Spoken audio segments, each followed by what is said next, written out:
Nuestra ciudad recibe anualmente a miles de turistas y vecinos, a los cuales tenemos la obligación de brindarles el mejor de los servicios gastronómicos y garantizar un alimento inocuo y de calidad.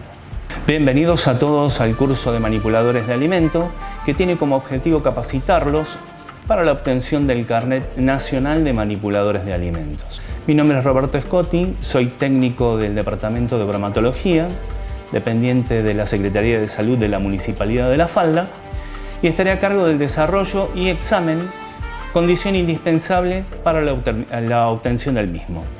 El carnet de manipulador es un requisito obligatorio para toda aquella persona que esté en contacto con alimentos por la actividad que realizan, establecimientos donde se elaboren, fraccionen, almacenen, transporten y comercialicen alimentos o sus materias primas. Este curso sirve como herramienta fundamental para concientizar a todas aquellas personas que manipulan alimentos, ya que las manos son la principal causa de contaminación alimentaria. El mismo tendrá una duración total de 6 horas y será dictado en modalidad online. Cabe destacar que el carnet será otorgado por nuestro departamento luego de aprobar el examen presencial correspondiente.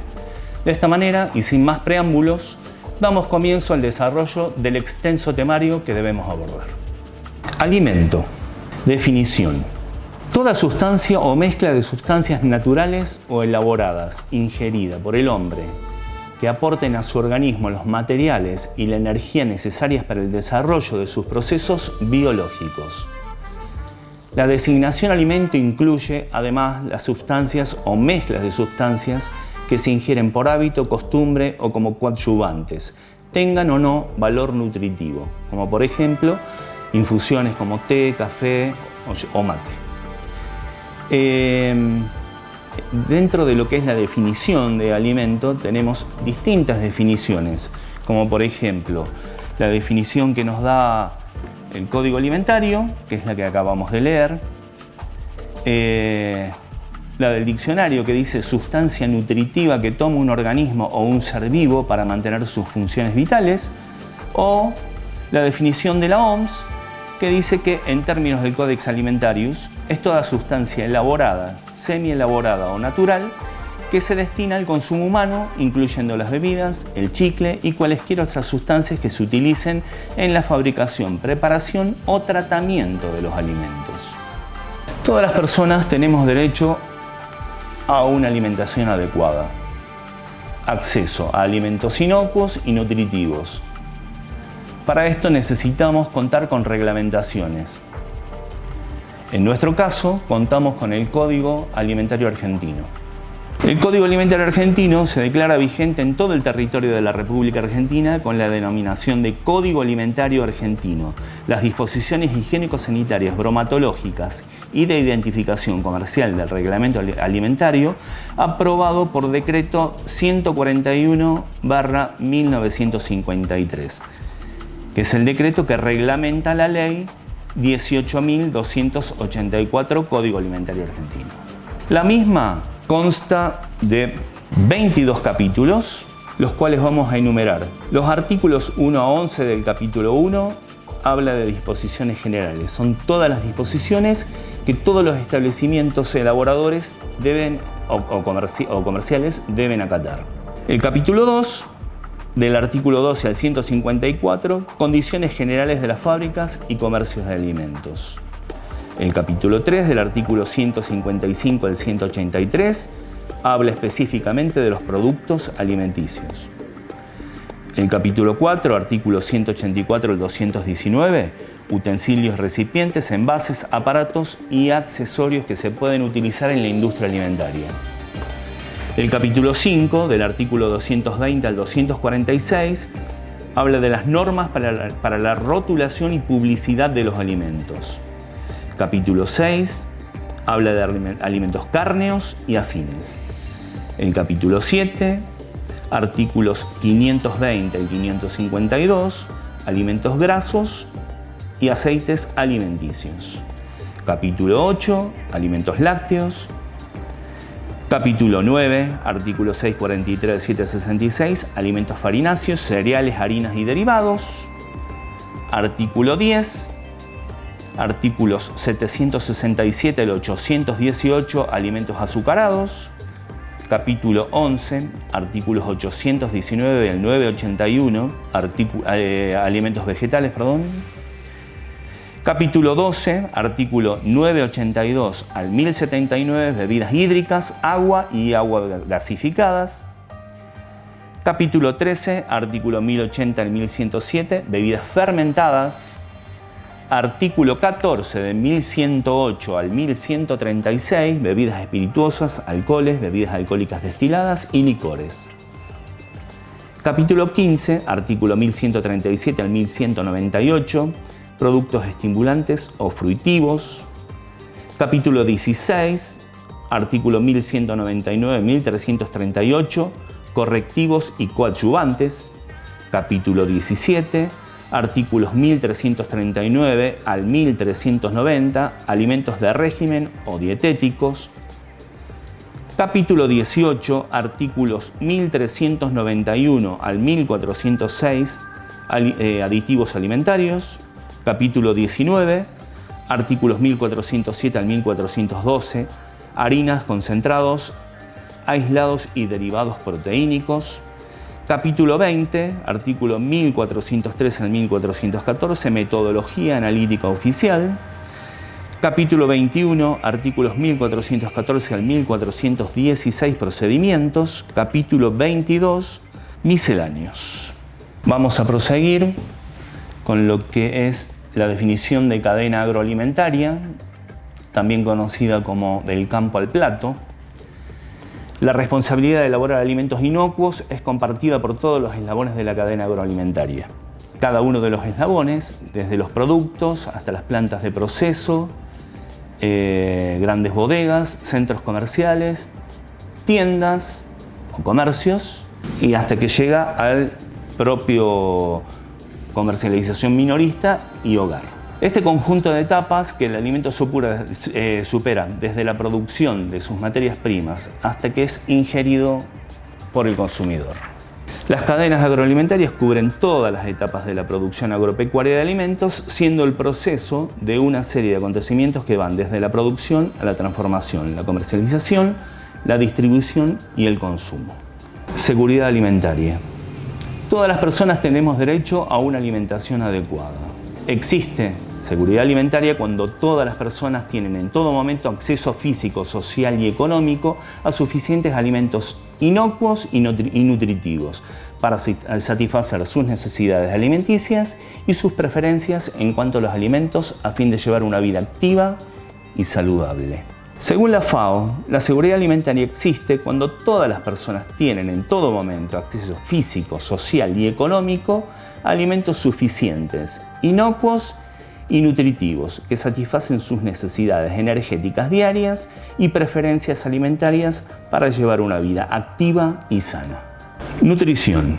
Alimentación es la elección y consumo de alimentos, lo cual tiene mucha relación con el entorno, las tradiciones, la economía, el lugar en donde vives y la información que posees. Consiste en el acto de ingerir alimentos para proveer al organismo de las necesidades alimentarias, obtener energía, desarrollarse y sobrevivir. La alimentación es, además del agua, un elemento vital para los seres humanos, así como para todos los seres vivos en general, considerándose una alimentación saludable a la que aporta los nutrientes esenciales que las personas necesitan.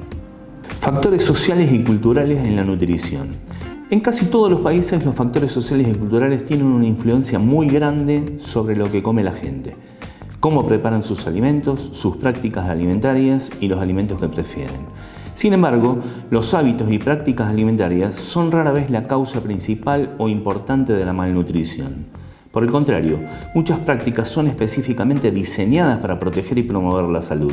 Un ejemplo es suministrar a las mujeres alimentos abundantes, densos en energía, durante los primeros meses después del parto. Es verdad también que algunas prácticas alimentarias tradicionales y tabúes de ciertas sociedades pueden contribuir a deficiencias nutricionales en grupos específicos de la población. Los nutricionistas deben conocer los hábitos y prácticas de alimentación de las comunidades donde trabajan, de manera que puedan ayudar a reforzar los elementos positivos y luchar para cambiar los negativos.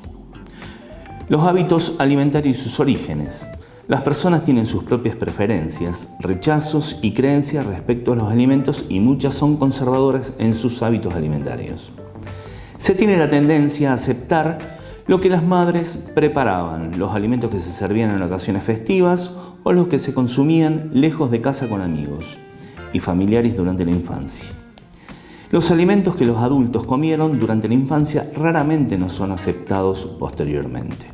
Sin embargo, lo que una sociedad considera como normal o inclusive muy deseable, otro lo puede considerar como repulsivo o inaceptable. Muchas personas en Asia, África, Europa y el continente americano generalmente consumen y aprecian la leche animal, pero en China rara vez se consume. Las langostas, los cangrejos y los camarones se consideran alimentos valiosos y delicados por muchas personas en Europa y América del Norte, pero son repulsivos para otras tantas en África y en Asia, sobre todo para quienes viven lejos del mar. Los franceses comen carne de caballo y los ingleses generalmente no. Muchas personas se deleitan con carne de monos, serpientes, perros y ratas o comen ciertos tipos de insectos. Muchas otras encuentran que estos alimentos son muy desagradables. La religión puede tener una importante función en prohibir el consumo de ciertos platos. Por ejemplo, ni los musulmanes ni los judíos consumen cerdo, mientras los hindúes no comen carne y con frecuencia son vegetarianos. Los hábitos alimentarios difieren mucho con respecto a cuáles son los alimentos de origen animal que se prefieren, gustan y consumen. Los alimentos en cuestión comprenden muchos que son ricos en proteínas de buena calidad y que contienen hierro hemínico, los cuales son nutrientes importantes. Las personas que no consumen tales alimentos carecen de la oportunidad de obtener con facilidad estos nutrientes. Por otra parte, quienes consumen en exceso carne animal, algunos alimentos marinos, huevos y otros alimentos de origen animal tendrán cantidades indeseables de grasa saturada y de colesterol en la dieta. El consumo equilibrado es la clave. Relativamente pocas personas o sociedades se oponen al consumo de cereales, raíces, legumbres, hortalizas o fruta. Pueden tener fuertes preferencias y gustos, pero la mayoría de quienes comen maíz también comen arroz, y casi todos los que comen arroz comerán productos a base de trigo. Se dice con frecuencia que los hábitos alimentarios rara vez o nunca cambian y que son difíciles de modificar. Esto no es cierto. En muchos países los alimentos básicos actuales no son los mismos que se consumieron inclusive hace un siglo. Los hábitos y las costumbres alimentarias cambian y pueden ser influenciadas en formas diferentes.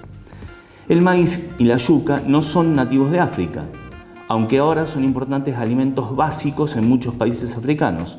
Las papas se originaron en el continente americano y más adelante se convirtieron en un importante alimento en Irlanda. Las preferencias alimentarias no se establecen ni se eliminan por caprichos y aficiones. Frecuentemente los ajustes se originan en cambios sociales y económicos que se llevan a cabo en toda la comunidad o sociedad. El asunto importante no es qué tipo de alimento se consume, sino más bien cuánto de cada alimento se come y cómo se distribuye el consumo dentro de la sociedad o de la familia. La tendencia de muchos asalariados es gastar la mayoría de su sueldo en pocos días después de haberlo recibido. Casi siempre resulta en una dieta familiar de valor nutritivo variable. La familia come mucho mejor justo después de un día de pago que antes del siguiente. Los salarios muchas veces se reciben mensualmente y por lo tanto parece indudable que un cambio a pagos semanales mejoraría la dieta del asalariado y de su familia. La persona que controla las finanzas familiares influye, deliberadamente o sin intención, en la dieta de la familia y los alimentos que se dan a los niños. En general, si las madres tuviesen algún control sobre las finanzas, la dieta familiar sería mejor. Cuando la madre tiene poco control sobre los ingresos de la familia, los arreglos alimentarios pueden volverse casuales o inclusive peligrosos. La educación nutricional ha tenido una importante influencia en los hábitos alimentarios, pero no siempre ha sido positiva. Felizmente, ya pasó el momento en que los nutricionistas promovían costosos alimentos ricos en proteínas a personas que no los podían comprar. Desgraciadamente, la tendencia de escoger alimentos o nutrientes, sea para promoverlos o para prohibirlos, no ha desaparecido, como tampoco la tendencia a tratar de enseñar mediante el temor y quitando el placer de comer. Sin embargo, el cambio siempre surge en forma lenta y los antiguos hábitos difícilmente terminan. Las personas que aprendieron estas antiguas lecciones son aún responsables de alimentarse a sí mismas y a sus familias y pueden encontrar que es problemático cambiar de nuevo. Ventajas nutricionales de los hábitos alimentarios tradicionales.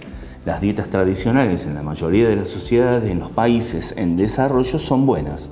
Generalmente se requieren solamente cambios menores para permitir satisfacer las necesidades de nutrientes de todos los miembros de la familia, aunque la cantidad de alimento consumido es un problema más común que la calidad. Este capítulo enfoca los tipos de alimento y hábitos alimentarios. Comer ciertos alimentos ricos en proteína, como insectos, serpientes, monos, mangostas, perros, gatos, alimentos marinos poco comunes y caracoles, es definitivamente benéfico. Otro hábito nutricionalmente bueno es el consumo de sangre animal. Algunas tribus africanas punzan la vena de una res, sacan un recipiente lleno de sangre, paran el sangrado y consumen la sangre, por lo general después de mezclarla con leche. La sangre es un alimento rico y mezclado con leche muy nutritivo.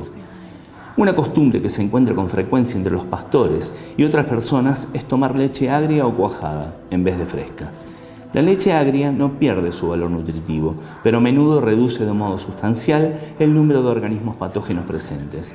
En comunidades donde el ordeño no se realiza con buena higiene y donde los recipientes en los que se recibe la leche quizás estén contaminados, es más seguro tomar leche agria y no leche fresca. La leche hervida es más segura.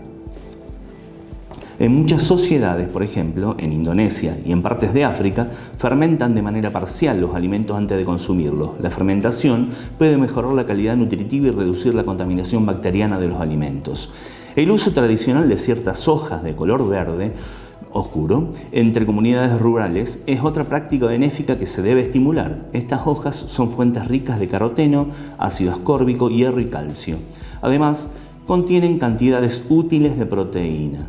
Las hojas verde oscuro no cultivadas o silvestres, como las hojas de amaranto, lo mismo que las de alimentos cultivados, como por ejemplo calabaza, batata y yuca, son mucho más ricas en vitaminas que las hortalizas de hojas pálidas de origen europeo, como el repollo y la lechuga.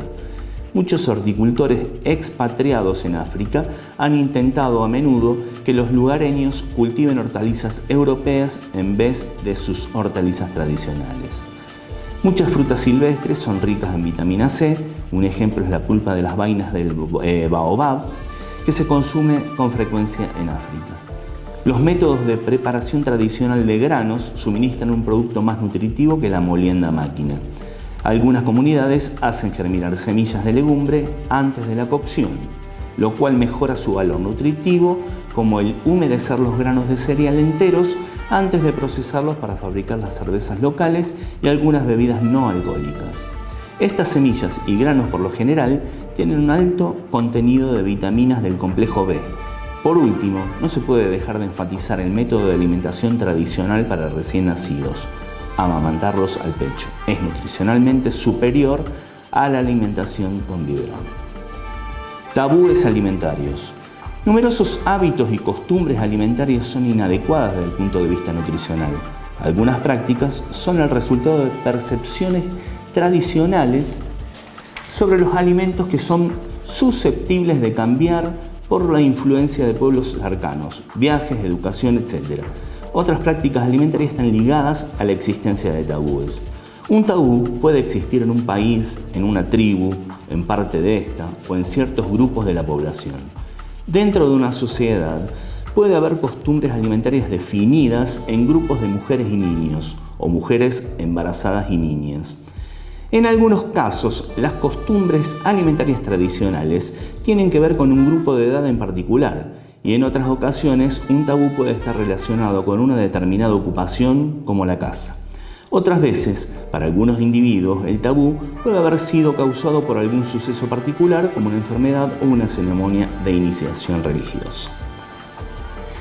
Aunque estos temas corresponden al campo de la antropología, es importante para un nutricionista estar familiarizado con las costumbres alimentarias de las personas con el fin de estar capacitado para mejorar su estado nutricional a través de la educación en nutrición u otros medios. Es evidente que la antropología y la sociología son importantes para el trabajador de la nutrición que está investigando o tratando de mejorar el estado nutricional de cualquier comunidad. Algunas costumbres y tabúes tienen orígenes conocidos y bastante comprensibles, aunque los motivos originales quizá no se conozcan en la actualidad. Una costumbre se puede haber convertido en parte de la religión de una persona. Por ejemplo, el tabú judío contra el cerdo es probable que se introdujera para eliminar la tenia prevalente en el cerdo y que se consideraba mermaba la fuerza del pueblo judío. Aunque 2000 años después es posible comer cerdo sin peligro, los judíos no consumen esta carne. Los musulmanes comparten estas ideas sobre el cerdo. En ninguno de los casos este es un tabú nutricionalmente dañino. Muchos tabúes se relacionan en el consumo de alimentos ricos en proteína animal, sobre todo en grupos de comunidades que los necesitan. En África hay un tabú sobre el consumo de huevo, que está desapareciendo rápidamente. Este tabú afecta en general a las mujeres al creer que si comen huevos se vuelven estériles. La conexión psicológica entre la fertilidad humana y el huevo es obvia. En otros lugares, la costumbre tiene que ver con los niños, quizá para desanimar el robo de huevos de gallinas ponedoras, lo cual pondría en peligro la supervivencia de estas aves. Otras costumbres también afectan a menudo a mujeres y niños en relación con el pescado. Estas costumbres pueden ser un tabú, pues las personas que no están acostumbradas al pescado no les gusta simplemente porque encuentran que su olor es desagradable o por su apariencia que es semejante a una serpiente. Muchas culturas se resisten al consumo de leche o productos lácteos. Las costumbres que prohíben el consumo de ciertos alimentos que son nutricionalmente valiosos pueden no tener un importante impacto nutricional global, en particular si solo uno o dos productos alimentarios son los afectados. Algunas sociedades, sin embargo, prohíben una amplia gama de alimentos a las mujeres durante el embarazo, por lo tanto se hace difícil seguir una dieta balanceada. Muchos de los tabúes que existieron hace un cuarto de siglo y que son nutricionalmente indeseables, se han debilitado o han desaparecido como resultado de la educación, la mezcla de personas de diferentes sociedades y los viajes. Algunos de los tabúes que permanecen pueden parecer ilógicos y de origen oscuro, pero no es aconsejable que individuos foráneos traten de alterar los hábitos alimentarios establecidos sin analizar sus orígenes. Aún más, no tiene sentido tratar de alterar un hábito que no afecta en forma negativa el estado nutricional. Los hábitos nutricionalmente negativos, como cualquier otro hábito, pueden ser cambiados por las personas que lo tienen. En este aspecto, los individuos locales influyentes se pueden unir a los nutricionistas y convertirse en una alianza importante dedicada a erradicar la malnutrición. Una conferencia por parte del presidente o un ministro del gabinete, la observación de un líder respetado de la tribu que coma algún alimento prohibido sin que sufra peligro alguno, o el retorno a la ciudad de personas locales educadas e ilustradas, será más efectiva que la prédica o estímulo de un forastero. Cambio de los hábitos alimentarios. En algunas partes del mundo los alimentos básicos han cambiado o están cambiando. El maíz, la yuca y las papas, que se cultivan ahora en África en gran cantidad, se originaron fuera del continente. Como ninguno de estos alimentos se consumía en África, hace unos cientos de años, es claro que los hábitos alimentarios de millones de personas han cambiado. Una inmensa mayoría de africanos ha abandonado el ñame y el mijo por el maíz y la yuca, al igual que muchos en Europa que cambiaron la avena, la cebada y el centeno por el trigo y las papas. Los hábitos alimentarios cambian con rapidez. La dificultad, por supuesto, radica en tratar de promover y orientar cambios adecuados y detener los indeseables. Con frecuencia es difícil descubrir qué factores han sido los más importantes en estimular o influir los cambios en los hábitos alimentarios. El rápido aumento en el consumo de pan en muchos países africanos, latinoamericanos y asiáticos donde el trigo no es un alimento básico es comprensible. Es por lo menos en parte un fenómeno que ahorra mano de obra. El pan es uno de los primeros alimentos de conveniencia que han estado disponibles. Antes de salir de casa para ir al trabajo, uno puede comer algunas rebanadas de pan en vez del desayuno tradicional del plato de avena con leche, que requiere tiempo de preparación y es desagradable cuando está frío. El pan puede ser llevado en el bolsillo y consumirse durante un descanso de la jornada laboral o cuando se está de viaje.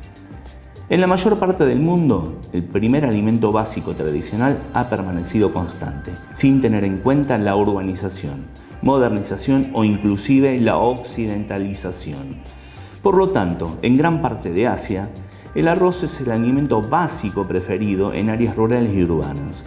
Algunas poblaciones en África, tales como los Buganda en Uganda, los Wachaga en la República Unida de Tanzania, continúan prefiriendo los plátanos como alimento básico. Los productos basados en maíz, como las tortillas, siguen siendo importantes en las dietas de la mayoría de los mexicanos y de muchos países de América Central. Es evidente que los cambios en los hábitos alimentarios no son solo accidentales y se pueden iniciar deliberadamente. A nivel comunitario y familiar, los niños de edad escolar pueden ser importantes agentes de cambio, dado que sus gustos y preferencias están en formación, por lo que si prueban un nuevo alimento tal vez les guste y lo acepten con mayor facilidad. Las comidas escolares pueden servir para introducir nuevos alimentos a los niños y por lo tanto influir en sus hábitos alimentarios. Esta ampliación de la experiencia alimentaria en la infancia es sumamente importante. Los niños pueden influir a la familia inmediata y más adelante a sus propios niños para comer alimentos nuevos altamente nutritivos. Nuevos hábitos perjudiciales. No todo cambio es deseable y no todo nuevo hábito alimentario es bueno. Los efectos nocivos de la rápida extensión del uso de fórmulas lácteas infantiles o de leche animal para los biberones, en vez de amamantar a los bebés, por ejemplo. Esta es una tendencia alimentaria relativamente nueva e indeseable. Menos atención se ha prestado al tema de otros alimentos para bebés, muy promovidos y publicitados en los países en desarrollo. Los alimentos complementarios disponibles localmente o aquellos para el destete preparados y producidos en el hogar y consumidos tradicionalmente son con frecuencia tan nutritivos o más que los alimentos manufacturados para bebés y son siempre más económicos. En general, se introducen de modo gradual mientras se amamanta y se continúa hasta el segundo año de vida y aún más. Los alimentos manufacturados para bebés se deben promover únicamente para quienes están en incapacidad o no están dispuestos a continuar amamantando. Son seguros y nutricionalmente adecuados cuando se preparan higiénicamente y en la dilución correcta. Y son convenientes para quienes lo pueden pagar. Sin embargo, los alimentos manufacturados son costosos si se comparan con los alimentos locales. Y para la mayoría de las familias en los países en desarrollo, exceptuando los ricos, pueden ser una pérdida de dinero. Para las familias que ya tienen poco dinero para gastar en alimentos y otras necesidades básicas, estos alimentos son una forma muy costosa de adquirir los nutrientes que anuncian tener. Otro tipo particularmente engañoso de publicidad se relaciona con productos de glucosa, los que se dice suministran energía instantánea. La energía está presente en casi todos los alimentos más económicos en gran cantidad. De modo semejante, las bebidas anunciadas como ricas en vitamina C por lo general son innecesarias, pues pocos niños sufren de carencia de vitamina C. La vitamina C se puede obtener igualmente de frutas como guayabas, mangos y cítricos o de una vasta gama de hortalizas. Los alimentos para el destete denominados ricos en proteínas también son muy promocionados. Estos son productos nutricionalmente buenos, pero cuestan mucho más que los alimentos ricos en proteínas disponibles en el mercado como porotos, maní, pescado seco, carne, huevos o leche. Por lo general, cuesta mucho más suministrar 100 gramos de proteína de estos productos comercialmente promovidos que, por ejemplo, porotos comprados en el mercado local. La pregunta esencial es cómo una madre podría mejorar la dieta de su hijo si tuviese un poco de dinero extra para gastar. La respuesta rara vez serían alimentos manufacturados para bebés. En algunos países los alimentos básicos han permanecido constantes, pero la preferencia puede haber cambiado a través de los años. Como se describe, la rápida difusión y popularidad del arroz refinado en Asia tuvo desastrosas consecuencias y llevó a una alta prevalecencia de beriberi, con alta morbilidad y muertes. En muchas partes del mundo, los cereales muy refinados como la harina de trigo, de arroz y de maíz han reemplazado a los tradicionales que son menos refinados y más nutritivos. En el Reino Unido y la Federación Rusa, el pan blanco ha desplazado al pan negro o los panes de granos enteros. Y en África, oriental. La harina de maíz refinada se compra con frecuencia y ha reemplazado la harina de maíz menos refinada. La urbanización, la modernización y la sofisticación frecuentemente han llevado a dietas en las que un gran porcentaje del consumo de energía viene de azúcares y grasas y conduce a un mayor consumo de sal. Todos estos son cambios generalmente negativos desde el punto de vista nutricional. Nutrientes. Son sustancias químicas contenidas en los alimentos que se necesitan para el funcionamiento normal del organismo. Se dividen en macronutrientes, donde tenemos hidratos de carbono, proteínas y grasas, y micronutrientes, que tenemos vitaminas y minerales.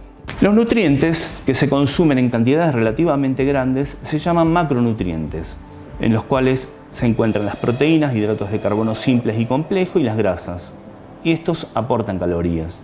Y los micronutrientes, también llamados oligonutrientes, se consumen en cantidades relativamente menores, pero son imprescindibles para las funciones orgánicas, como la vitamina y minerales. Estos no aportan calorías.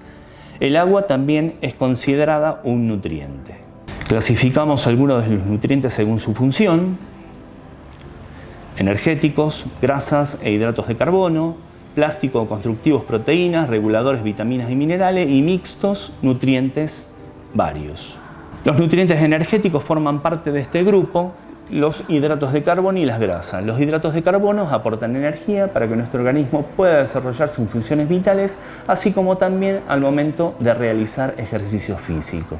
Alimentos fuente de hidratos de carbono simples: tenemos azúcar, miel, almíbar, dulces, jaleas, melazas, chocolate y derivados; amasado de pastelería, bebidas azucaradas, etc. Y los complejos: verduras y hortalizas, cereales, derivados y legumbres. Los nutrientes energéticos, las grasas, aportan energía y en el organismo cumplen funciones de reserva y estructural. Cuando se almacena en forma de tejido adiposo, este constituye el combustible para el organismo.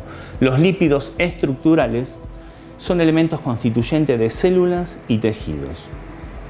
Alimentos fuente de grasas o lípidos saturadas: carnes, lácteos enteros, manteca, crema de leche, mayonesa, aceite de coco y de palma; monoinsaturadas: aceite de oliva, palta, nueces; poliinsaturadas: aceites de girasol, maíz, soja, frutos secos y pescados grasos. Los nutrientes plásticos o constructores: las proteínas son las macromoléculas que integran este grupo, cumplen distintas funciones en el organismo, dentro de las que se destaca el crecimiento, desarrollo y reparación de tejidos, formación de enzimas y hormonas, regulación del sistema inmunológico, entre otras funciones vitales. La unidad estructural básica de las mismas son los aminoácidos. Algunos son esenciales, es decir, que el organismo no puede producirlos y deben ser aportados por la dieta. Alimentos fuente de proteínas de origen animal, proteínas de alto valor biológico, carnes, clara de huevo, lácteos y sus derivados. Poseen todos los aminoácidos esenciales. Y de origen vegetal, proteínas de bajo valor biológico incompletas, legumbres, cereales. Faltan algunos aminoácidos esenciales, por lo que requiere combinar distintos alimentos para aportar todos los aminoácidos a la dieta. En el PowerPoint podemos ver las combinaciones de alimentos para mejorar la calidad proteica del menú. Y también tenemos los nutrientes reguladores, que son las vitaminas y minerales. Son los micronutrientes esenciales para el funcionamiento del organismo. Las vitaminas son sustancias orgánicas presentes en cantidades muy pequeñas en los alimentos, pero necesarias para el metabolismo. Las vitaminas liposolubles A, D, E y K. Las hidrosolubles, vitaminas del complejo B, B1, B2, B3, B5, B6, B7, B9 y B12. También tenemos nutrientes reguladores, como son los minerales, que tienen numerosas funciones en los líquidos corporales, regulan la presión sanguínea, forman parte de la estructura de muchos tejidos, como el óseo, son constituyentes esenciales de ciertas hormonas, por ejemplo el yodo. Los principales minerales son calcio, fósforo, potasio, sodio, cloro, azufre, magnesio, manganeso, hierro, yodo, flúor, zinc, cobalto y selenio.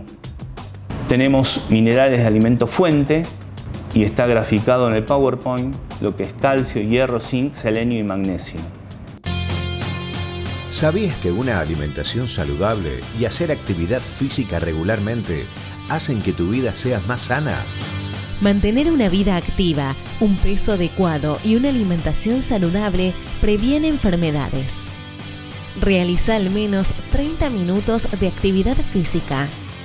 Si querés llevar una alimentación saludable, elegí una dieta equilibrada. Incluí verduras, frutas, legumbres, cereales, leche, yogur o queso, huevos, carnes y aceites. Distribuye los alimentos en 4 comidas principales y 2 colaciones. Presta atención al tamaño de las porciones. Consumí por día 2 frutas enteras y come 3 porciones de hortalizas variadas, de diferentes colores y mejor si son crudas. Las frutas y hortalizas aportan fibra, minerales y vitaminas. Incorpora a tus platos legumbres, cereales integrales, semillas y frutas secas. Consumí diariamente 3 porciones de leche, yogur o queso, de preferencia descremados. Cuando consumís carnes, ten en cuenta que pescado 2 o más veces por semana. Otras carnes blancas 2 veces por semana y carnes rojas hasta 3 veces por semana. Hidratate correctamente. Toma 8 vasos de agua segura por día. Es clave que toda el agua que usemos para lavar los alimentos y cocinar sea potable. Limita los alimentos con elevado contenido de grasas, azúcar y sal. Evita el uso del salero en la mesa. Los niños, adolescentes y mujeres embarazadas no deben consumir bebidas alcohólicas. Evítalas siempre al conducir. Ante cualquier duda, consulte a un profesional.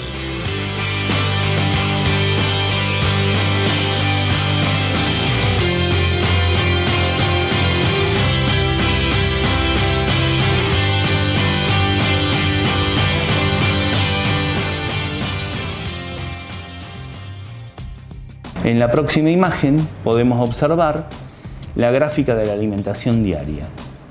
A esto hay que sumarle actividad física y hay que restar sal, disminuir el consumo de esto. Vemos en esta imagen que el 45% del lado izquierdo del círculo está compuesto por verduras y frutas. Se buscó resaltar la importancia de aumentar la cantidad de estos en la alimentación diaria, elegir variedad de los mismos y al menos 5 porciones por día. Una porción equivale a medio plato de verduras o una fruta chica. No se incluyen papa, batata, choclo y mandioca en este grupo. En este grupo se acordó el color verde para transmitir en el mensaje la recomendación técnica que apunta a aumentar la variedad. Se ubica el grupo de legumbres, cereales, papa, pan y pastas a la derecha del grupo anterior, siguiendo el sentido de las agujas del reloj. Este grupo ocupa el 27% de la imagen.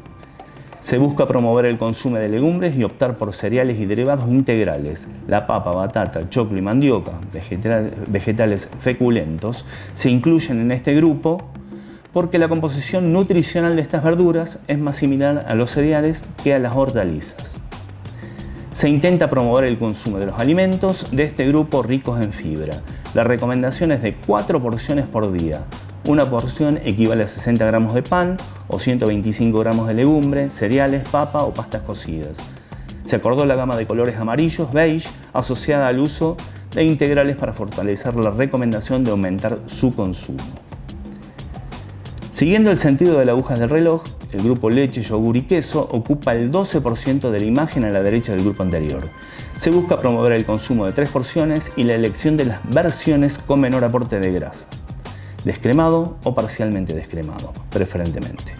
Una porción equivale a una taza de leche líquida o un pote de yogur o una rodajita del ancho del pulgar de queso fresco. Se eligió el color verde claro por estar asociado al uso de descremados. Un 9% de la gráfica corresponde al grupo carnes y huevos. Se busca resaltar la importancia de incorporar pescados y huevos en la alimentación y que las carnes sean magras. Se recomienda una porción por día, que equivale al tamaño de la palma de la mano, o media porción de carne más un huevo. Se acordó el color rosado como representante del grupo. Se resalta en este grupo la importancia de aumentar el consumo de pescado fresco o enlatados como segunda opción. Ocupando el 4% de la gráfica se encuentra el grupo de aceite, frutas secas y semillas. En este grupo se resalta la importancia de la incorporación de las frutas secas y semillas y del uso del aceite preferentemente crudo. Se recomienda el consumo de 3 porciones por día de este grupo. Una porción equivale a una cucharada de aceite o un puñado cerrado de frutas secas o una cucharada de semillas. Se acordó la gama de los marrones para representar al grupo. El 3% de la imagen corresponde a los alimentos de consumo opcional. Su incorporación en la gráfica se relaciona al arraigo que tiene la elección de estos alimentos en las costumbres y cultura de la población argentina. No es la intención resaltar la importancia de este grupo, sino por el contrario distinguir el concepto de que su elección debe ser medida y opcional. Se eligió el color rojo para desalentar el consumo y alertar. Además de los grupos de alimentos, se suman a la gráfica la alimentación diaria 3 elementos importantes. El agua segura. La idea es resaltar la importancia de su consumo brindándole un espacio central dentro de la gráfica.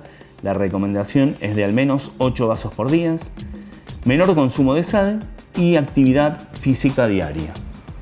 Los mensajes que acompañan la gráfica: 1. Incorporar a diario alimentos de todos los grupos y realizar al menos 30 minutos de actividad física. Tomar a diario 8 vasos de agua segura. Consumir a diario 5 porciones de frutas y verduras en variedad de tipos y colores. Reducir el uso de sal y el consumo de alimentos de alto contenido de sodio. Limitar el consumo de bebidas azucaradas y de alimentos con elevado contenido de grasas, azúcar y sal. Consumir diariamente leche, yogur o queso, preferentemente descremados. Al consumir carnes, quitarle la grasa visible, aumentar el consumo de pescado e incluir huevo. Consumir legumbres, cereales preferentemente integrales, papa, batata, choclo o mandioca.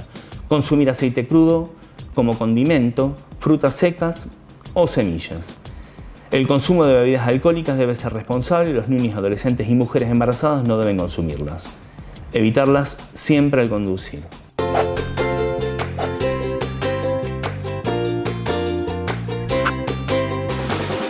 Las guías alimentarias son un instrumento educativo que adapta los conocimientos científicos sobre requerimientos nutricionales y composición de los alimentos, en una herramienta práctica que orienta a la población para una correcta selección y consumo de alimentos. A través de 10 mensajes principales y una gráfica que sintetiza la información, se busca alentar un mejor perfil de consumo de alimentos, mejorando los hábitos y promoviendo la salud de la población. Incorporar a diario alimentos de todos los grupos y realizar al menos 30 minutos de actividad física. Tomar a diario 8 vasos de agua. Consumir a diario 5 porciones de frutas y verduras en variedad de tipos y colores. Reducir el uso de la sal y el consumo de alimentos con alto contenido de sodio. Limitar el consumo de bebidas azucaradas y de alimentos con elevado contenido de grasas, azúcar y sal. Consumir diariamente leche, yogur o queso, preferentemente descremado. Al consumir carnes, quitarles la grasa visible, aumentar el consumo de pescado e incluir huevo. Consumir legumbres, cereales preferentemente integrales, papa, batata, choclo o mandioca. Consumir aceite crudo como condimento, frutas secas o semillas. El consumo de bebidas alcohólicas debe ser responsable. Los niños, adolescentes y mujeres embarazadas no deben consumirlas. Evitarlas siempre al conducir.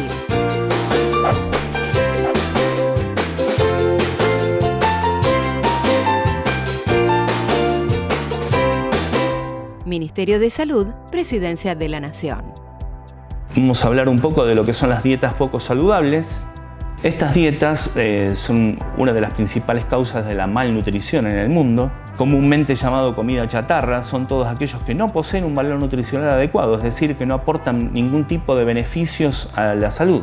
Cuando ocurre un desbalance entre los requerimientos nutricionales y el consumo alimentario, estamos ante trastornos de malnutrición, sea por déficit o por exceso. Cuando equilibramos los requerimientos nutricionales y el consumo alimentario, nos va a dar como respuesta salud. Por ello, la alimentación debe ser completa en su composición, en cantidad suficiente, respetando la proporción de alimentos de cada grupo y apropiada para cada individuo en particular, considerando edad, sexo, actividad, estado de salud, hábitos culturales y economía. Vamos a abordar el tema de lo que es la inseguridad alimentaria y la pérdida y desperdicio de alimentos. En el mundo sabemos que se pierden aproximadamente 1.300 millones de toneladas de alimentos por distintas causas, por distintas variables. La FAO estima que los alimentos desaprovechados en América Latina son suficientes para satisfacer las necesidades alimenticias de 300 millones de personas. Se produce durante las etapas de producción, almacenamiento, procesamiento, transporte y distribución. Se refiere a todos los alimentos que no llegan a la venta por descarte por menor calidad, por daños mecánicos, por derrames, por no cumplir con los estándares estéticos, tamaño, color, textura. Esta pérdida se estima en 14,5 millones de toneladas de alimentos solo en Argentina. Y también en Argentina las pérdidas explican el 90% y el desperdicio el 10% de la producción de la pérdida de alimentos total. El desperdicio de alimentos también involucra desde la venta minorista hasta los hogares todo aquello que se tiene que descartar por falta de lugar para almacenamiento, pérdida de la cadena de frío, falta de planificación a la hora de comprar y organizar las comidas, no se presta atención a las fechas de vencimiento cuando se lo compra o cuando se lo estoquea o cuando se lo guarda. Todo esto son motivos que desencadenan el desperdicio de alimentos que se estima en desperdicio de 1,5 millones de toneladas en el país. En el mundo se está atacando y abordando esta problemática porque es significativa, tan significativa que es un tema a tratar en este tipo de cursos de manipulación de alimentos. Hay organizaciones que se encargan específicamente de medir y de tratar de salvar alimentos a nivel mundial. Se ocupan específicamente de esta problemática. Bueno, ahí está graficado en el PowerPoint también que por resolución ministerial en Argentina también se creó una entidad a fin de abordar esta problemática.